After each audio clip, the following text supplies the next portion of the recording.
Hi friends, ఈరోజు ఎంతో tasty అయిన చక్కెర పొంగల్ చేసేద్దాం రండి. దానికోసం కుక్కర్ తీసుకొని హాఫ్ కప్ పెసరపప్పు వేసి దోరగా వేగనిచ్చాక 1 కప్పు రైస్ యాడ్ చేసి రెండింటినీ కలిపి శుభ్రంగా 2 సార్లు కడుక్కోవాలి. తర్వాత 2.5 కప్పులు నీళ్లు వేసి చిటికెడు ఉప్పు వేసి మూత పెట్టి 3 విజిల్స్ వచ్చినంత వరకు ఉడికించుకొని తర్వాత మూత తీసి 1 కప్పు పంచదార కూడా వేసి మొత్తాన్ని కలిపి పక్కన పెట్టుకోవాలి.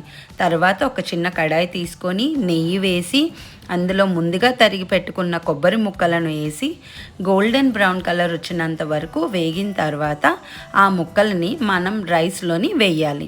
తర్వాత అందులోనే జీడిపప్పు కూడా వేసి దోరగా వేగనిచ్చాక మొత్తాన్ని ఆ మిశ్రమంలో కలుపుకోవాలి. తర్వాత కొంచెం ఇలాచీ పౌడర్ కూడా వేస్తే ఎంతో టేస్టీ అయిన చక్కెర పొంగలి రెడీ అండి. మీరు కూడా ట్రై చేసి చెప్పండి ఎలా వచ్చిందో. Okay, bye bye.